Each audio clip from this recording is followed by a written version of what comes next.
Took a couple-hour break. Now we're gonna get into the transmission service.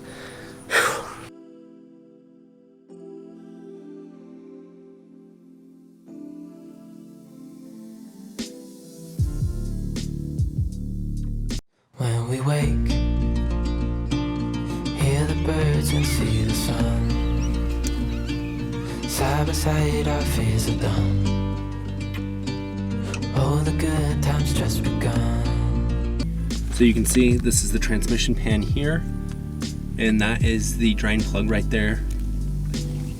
Oh. Yep, there we go. Oh boy.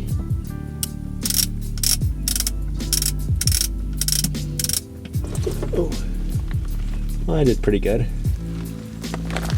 That fluid looks pretty good.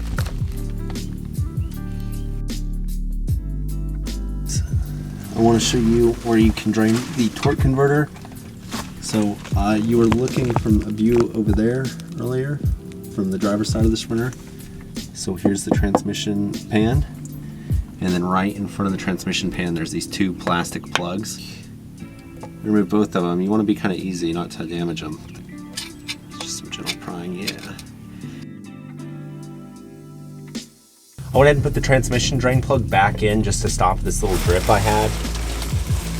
It's just in front of the Sprinter.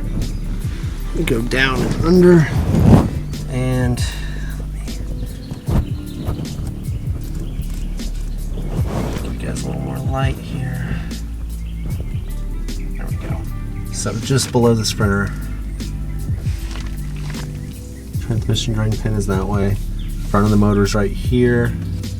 There's a bolt in the middle of this pulley. That's the crankshaft bolt. You have to take a breaker bar, put a 27 millimeter or a 1 1/16 inch socket on it, 1/2 inch drive, and put it on the crankshaft bolt, and you want to twist it clockwise. You don't want to do counterclockwise.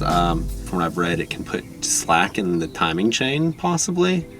Sure, but basically you turn it clockwise until the torque converter bolt will eventually spin to where you can see it. Okay, so now I've basically got that bolt centered, and we'll just remove that. That's another drain bolt, and we'll go ahead and drain the torque converter.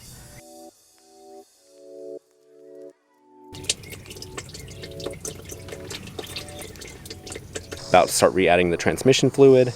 It takes, I believe, a full drain. What I read was 8 quarts. So I'm gonna start pouring that in, and then I've also got the dipstick that does not come with your Sprinter. If you don't already know, you need to order a dipstick to actually check the level. It doesn't live in the transmission. Little dipstick tube thing. It's kind of weird, over-engineered, but I'm gonna go ahead. It's also really annoying how you have to refill the transmission through that same exact little, yeah, so it's gonna be a long process. And then you're also supposed to check the transmission fluid while it's running. My dipstick actually came with this little pamphlet, so I'm just gonna let you guys see this.